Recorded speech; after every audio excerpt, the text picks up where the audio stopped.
আসসালামু আলাইকুম, আপনাদের সবাইকে স্বাগত জানাচ্ছি এখনকার আলোচনায়। আপনাদের সঙ্গে আছি আমি সিরাজুল ইসলাম। দর্শক, আজ পবিত্র শুক্রবার, সবাইকে জুমা মুবারক।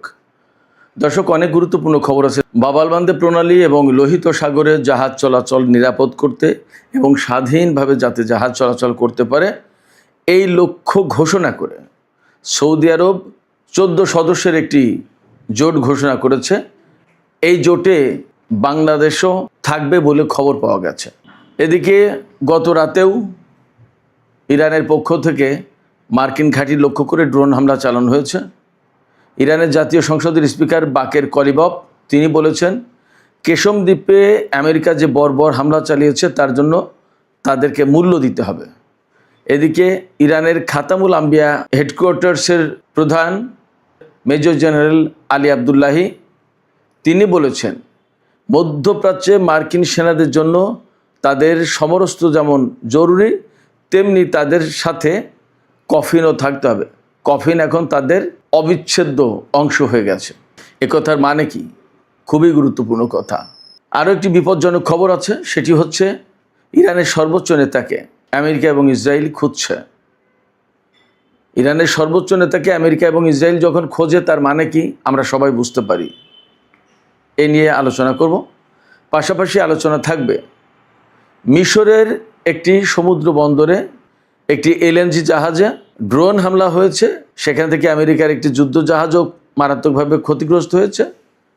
এই ব্যাপারে আকারে ইঙ্গিতে ইরানকে দায়ী করা হচ্ছিল, কিন্তু ইরানের পররাষ্ট্রমন্ত্রী সাইদ আব্বাস আরাকচি ভিন্ন কথা বলেছেন। কি বলেছেন এবং কেন বলেছেন, এই সমস্ত নিয়ে এখন আমি বিস্তারিত আলোচনা করার চেষ্টা করব। আশা করি প্রত্যেকটি পয়েন্টের আলোচনা আপনাদের ভালো লাগবে। যদি আলোচনা ভালো লাগে তাহলে লাইক, কমেন্ট, শেয়ার করবেন এবং চ্যানেলটি সাবস্ক্রাইব করে সাথেই থাকবেন প্লিজ। দর্শক, চলুন বিস্তারিত আলোচনায় চলে যাই। প্রথমে যে আলোচনা করেছি সেটি হচ্ছে একটা জোট হতে যাচ্ছে সৌদির নেতৃত্বে, যে বাংলাদেশ সহ বিশ্বের 14টি দেশ সেই জোটে যোগ দেবে বা তার প্রতি সমর্থন জানিয়েছে বলে খবর বেরিয়েছে। এই জোটের লক্ষ্য হবে বাবালমান্দে প্রণালী এবং লোহিত সাগরে সৌদি জাহাজ বা সৌদির বন্দরের দিকে যে সমস্ত জাহাজ যাবে তাদের উপরে যে নিষেধাজ্ঞা আরোপ করেছে ইয়েমেনের হুতি সমর্থিত সামরিক বাহিনী বা সরকার, সেই নিষেধাজ্ঞা নাকচ করে দেওয়া, বানচাল করে দেওয়া।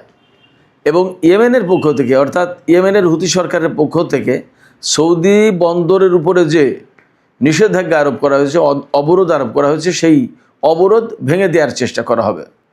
এই জন্য সৌদি আরব ইয়েমেনের সাথে সম্ভবত একা পারছে না পারার কারণে জোট গঠনের ঘোষণা দিয়েছে। এবং এই লক্ষ্যে গতকাল সৌদি আরবে মোট 43টি দেশের অংশগ্রহণে একটি সম্মেলন অনুষ্ঠিত হয়েছে। সেই সম্মেলন থেকে যে সমস্ত দেশ সৌদি আরবের এই জোটের প্রতি সমর্থন দিয়েছে তারা হলো কুয়েত, বাহরাইন, কাতার, বাংলাদেশ, পাকিস্তান, তুরস্ক, সুদান, সোমালিয়া, জিবুতি, জর্ডান, মিশর, ইয়েমেনের যে সৌদি সমর্থিত অংশ তারা, এবং কমোরস নামে আরেকটি দেশ। আল জাজিরা খবর দিয়েছে কমোরস আছে, কিন্তু কোনো কোনো জায়গায় পাওয়া যাচ্ছে কমোরস না, নাইজেরিয়া আছে। জানি না এই দুই দেশের কোনটা। 43টি দেশ অংশগ্রহণ করেছিল সম্মেলন, তাতে এই 14টি দেশ সমর্থন দিয়েছে। আর সৌদি আরব এই জোটের নেতৃত্বে থাকবে, জোটের হেডকোয়ার্টার থাকবে সৌদি আরবে। লক্ষণীয় বিষয় হচ্ছে মধ্যপ্রাচ্যের যে সমস্ত দেশ রয়েছে তার ভিতরে গুরুত্বপূর্ণ কয়েকটি দেশ এই জোটে নেই, যেমন ইরাক, ওমান এবং সংযুক্ত আরব আমিরাত। আর এই যে জোট করা হয়েছে, এই জোট যদি স্বাভাবিক উপায়ে এই অবরোধ বা নৌ চলাচলের স্বাধীনতা নিশ্চিত করার চেষ্টা করে তাহলে সেটা হচ্ছে একদিক। কিন্তু বাস্তব কথা হচ্ছে যে একেবারে স্বাভাবিকভাবে বেসামরিক উপায়ে কিভাবে এই হুতি সমর্থিত সরকারের অবরোধ তারা ভাঙবে। তাহলে এখানে সামরিক হস্তক্ষেপ বা সামরিক সংঘাতের একটা প্রশ্ন কিন্তু থেকে যাচ্ছে, এটা অনিবার্য হয়ে উঠবে। সেই জায়গায় এই যে মুসলিম এই সমস্ত দেশ সৌদি আরবকে সমর্থন দিয়ে একটা যুদ্ধের প্রেক্ষাপট তৈরি করতে যাচ্ছে বা হচ্ছে, এটা কতটা ভালো হবে, কতটা মুসলিম বিশ্বের স্বার্থ রক্ষা করবে সেটা কিন্তু ভেবে দেখার ব্যাপার। এখানে কিন্তু প্রত্যেকটা মুসলিম দেশ, তা মুসলিম দেশ যদি সৌদি আরবের ডাকে সাড়া দেয় এবং আমেরিকাও আছে শুনতে পাচ্ছি।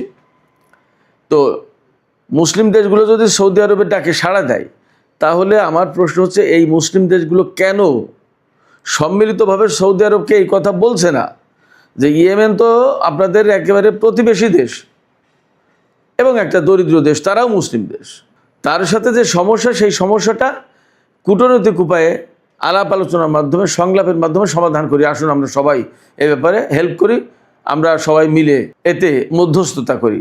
এটা কিন্তু অনেকে বলতে পারতো, বিশেষ করে তুরস্ক, পাকিস্তান, অনেক দেশ। কিন্তু তা না করে এখন নতুন করে কেন এরকম জোটবদ্ধ হচ্ছে আমি বুঝতে পারি না।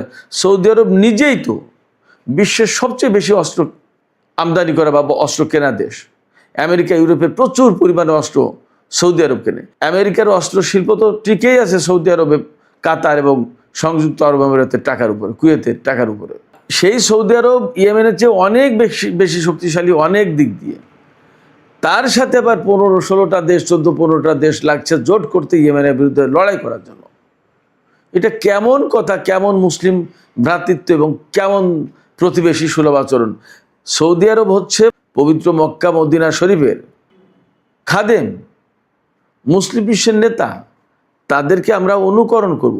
সেই জায়গায় একটা প্রতিবেশী দেশ এবং দুর্বল দেশ, অভাবী দেশ, গরিব দেশ, তাদের উপরে এইভাবে তাকে একেবারে আষ্টে পৃষ্ঠে বেঁধে ফেলে তাকে শেষ করে দেওয়ার চেষ্টা, এটা কেমন কথা হচ্ছে? এই জায়গায় তো কূটনীতির প্রয়োজন। সমস্যা হয়েছে সেটা ঠিক আছে, সৌদি আরবের সাথে ইয়েমেনের একটা সংঘাত হয়েছে অনেকদিন ধরে। এখানে মুসলিম বিশ্বের দায়িত্ব ছিল তো তাদেরকে আলোচনা টেবিলে বসানো এবং একটা মধ্যস্থতা করা।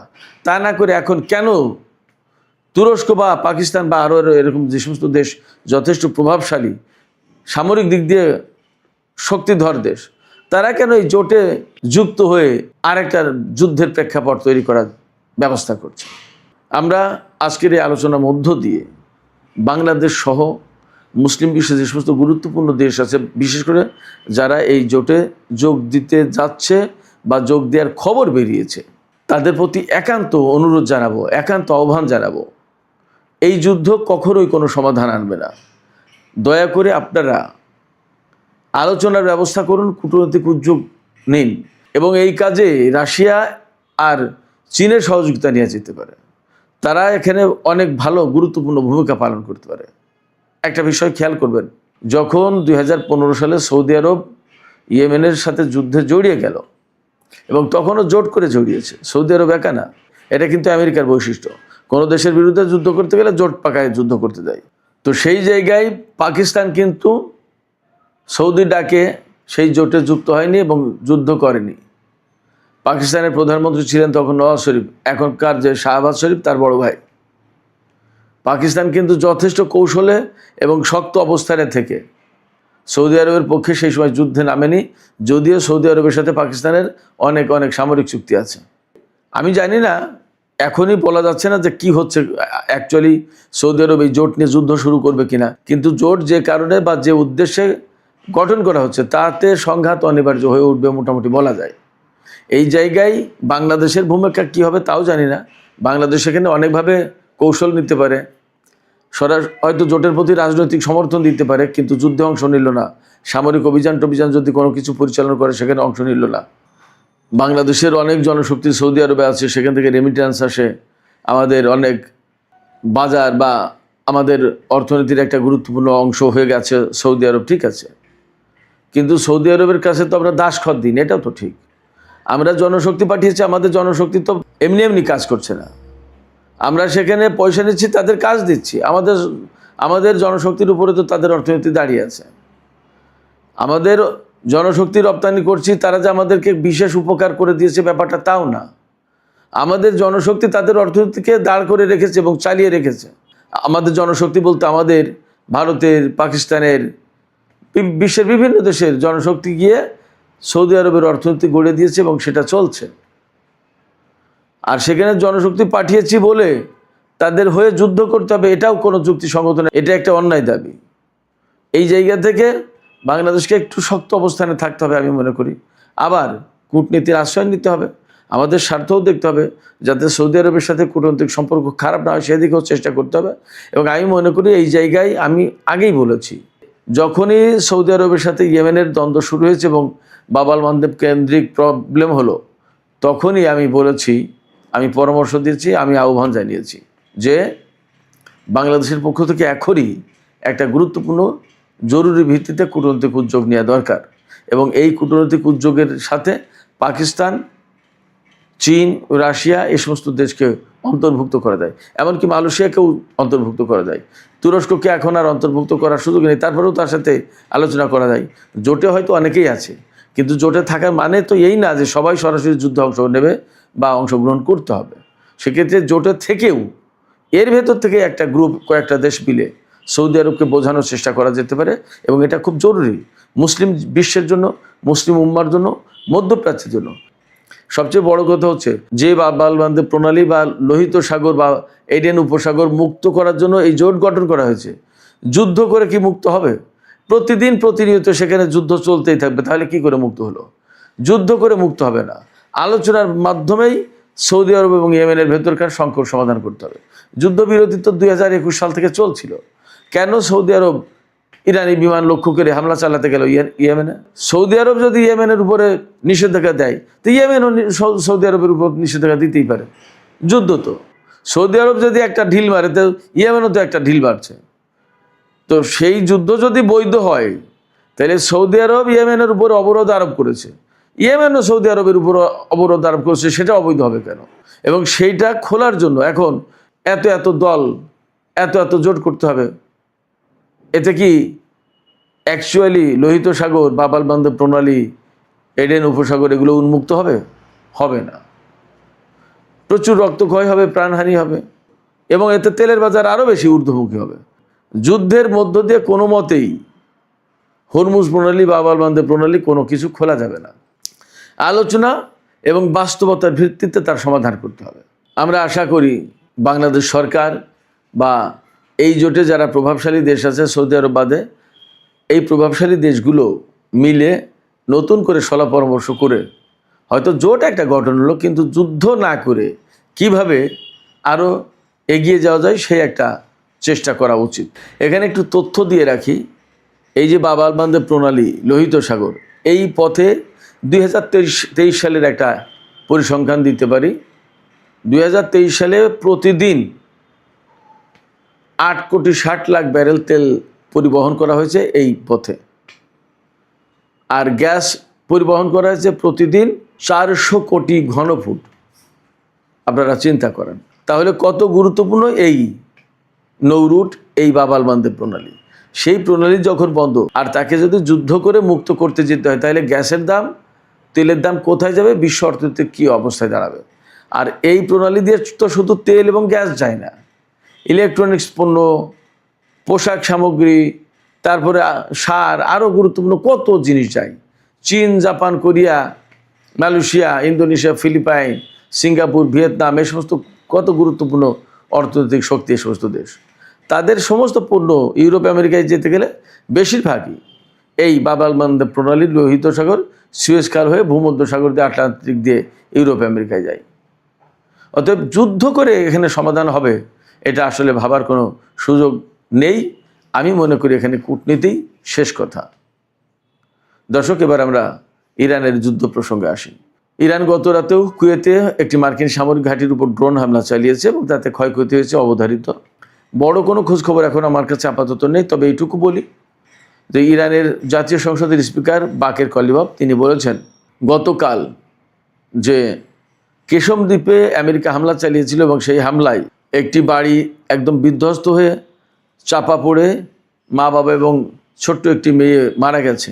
সেই ব্যাপারে সরাসরি হুমকি দিয়ে বলেছেন বাকের কলিবাফ যে আমেরিকাকে এই বর্বর হামলার জন্য মূল্য দিতে হবে। এদিকে ইরানের খাতামুল আম্বিয়া হেডকোয়ার্টার্স, এই হেডকোয়ার্টার্স থেকে ইরানের সমস্ত বাহিনীর যুদ্ধ কৌশল সমস্ত সব কিছু এখান থেকে কোঅর্ডিনেট করা হয়, পরিচালনা করা হয়। এই খাতামুল আম্বিয়া হেডকোয়ার্টার্সের যিনি commander major general Ali Abdullahi, তিনি হুঁশিয়ারি উচ্চারণ করে বলেছেন আমেরিকার সেনাদের জন্য এখন কফিন অনিবার্য হয়ে উঠেছে। কফিন তাদের জন্য এখন অবিচ্ছেদ্য অংশ। জেনারেল আবদুল্লাহি বলেছেন যে আমেরিকার সেনাদের জন্য যেমন সামরিক সরঞ্জাম মাস্ট অপরিহার্য, তেমনি কফিনও অপরিহার্য। এর মানে হচ্ছে ইরান প্রচণ্ডভাবে হামলা চালাবে আমেরিকানদের উপরে এবং আমেরিকার সেনাদের টার্গেট করে এখন প্রতিনিয়ত হামলা চলবে। এখন আর ইরান সম্ভবত অনেক ছাড় দেওয়ার নীতি আর চর্চা করবে না। তার মানে মার্কিন সেনাদের উপর এখন প্রচণ্ড হামলা চালাবে একাধারে ইরান, যার কারণে কফিন প্রয়োজন হবে, এই কথা তিনি বলেছেন। এবার সে ইরানের পররাষ্ট্রমন্ত্রী সাইদ আব্বাস আরাকচি তিনি বলেছেন মিশরের যে বন্দরে একটি এলএনজি বাহী জাহাজের উপর হামলা হয়েছে এবং তাতে বিস্ফোরণ ঘটে আমেরিকার একটি যুদ্ধ জাহাজও ধ্বংস হয়েছে।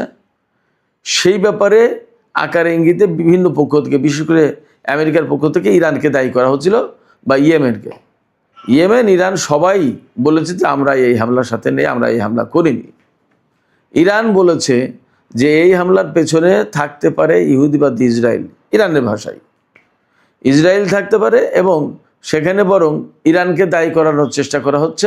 এটা ঠিক না, আমরা এর সাথে নেই। বরং মিশরের নিরাপত্তা আমাদের কাছে অনেক গুরুত্বপূর্ণ। মিশর আমাদের আঞ্চলিক বন্ধু দেশ, তাদের নিরাপত্তাকে আমরা যথেষ্ট গুরুত্ব দিই। মিশরের উপরে আমাদের হামলা চালানোর কোনো কারণ নেই, প্রশ্নও নেই। সম্ভবত ইরানের এই বক্তব্য থেকে একেবারেই বিষয়টা পরিষ্কার হবে। আর সর্বশেষ যে বিষয়টি নিয়ে আলোচনা করতে চাই, এটা খুবই বিপজ্জনক একটা খবর।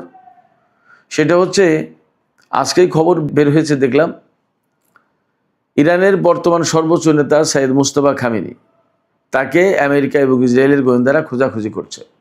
তিনি সর্বোচ্চ নেতার দায়িত্ব গ্রহণের পর আজ পর্যন্ত জনসমক্ষে আসেননি। এই অবস্থায় তিনি কোথায় আছেন তার অবস্থান শনাক্ত করার চেষ্টা করছে আমেরিকা এবং ইসরায়েল। লক্ষ্যটা সহজ, আমেরিকা এবং ইসরায়েল যখন ইরানের সর্বোচ্চ নেতার অবস্থান শনাক্ত করার চেষ্টা করে, তার মানে হচ্ছে তাকে হয়তো হত্যা করার চেষ্টা করছে। কিন্তু একথাও ঠিক, ইরানের সাবেক সর্বোচ্চ নেতা সাইয়েদ আলী খামেনিকে হত্যা করে আমেরিকা কি তার লক্ষ্য অর্জন করতে পেরেছে? যদি নতুন নেতাকে হত্যা করে আমেরিকা কি তার লক্ষ্য অর্জন করতে পারবে? পারবে না। বরং তাদের জন্য বিপদ আরও বাড়বে, মধ্যপ্রাচ্যের পরিস্থিতি আরও জটিল হবে এবং ইরান কি তখন ছেড়ে দেবে? ছেড়ে দেবে না। বরং এখন আমরা দেখতে পাচ্ছি, শুনতে পাচ্ছি যে ওই যে মেজর জেনারেল আলী আবদুল্লাহি বললেন যে আমেরিকান সেনাদের জন্য কফিন মাস্ট। তাদের সাথে যেমন সামরিক সরঞ্জাম থাকে, তেমনি তাদের সাথে এখন কফিন থাকতে হবে। তার মানে ইরান আমেরিকান সেনাদের বিরুদ্ধে অনেক বেশি শক্ত অবস্থানে যাচ্ছে। সুপ্রিয় দর্শক, এখনকার আলোচনা এখানে শেষ করতে চাই। আলোচনা শেষের আগে আমি আপনাদের কাছে মতামত জানতে চাই। আশা করি আপনারা চিন্তাশীল মন্তব্য করবেন। সৌদি আরব এই যে জোট গঠন করলো, এই জোটের উচিত হবে কি ইয়েমেন বা হুতিদের বিরুদ্ধে যুদ্ধ করা বা বাব আল মানদেব প্রণালী এবং লোহিত সাগর উন্মুক্ত করার জন্য যুদ্ধে জড়িয়ে পড়া, নাকি তাদের উচিত হবে সম্মিলিতভাবে সৌদি এবং ইয়েমেনের মধ্যকার চলমান সংকট নিরসন করার জন্য কূটনৈতিক ভূমিকা নেওয়া, উদ্যোগ নেওয়া? আপনাদের মতামত জানিয়ে কমেন্টে লিখতে পারেন। আর ভিডিও ভালো লাগলে লাইক, কমেন্ট, শেয়ার করবেন এবং চ্যানেলটি সাবস্ক্রাইব করে সাথেই থাকবেন।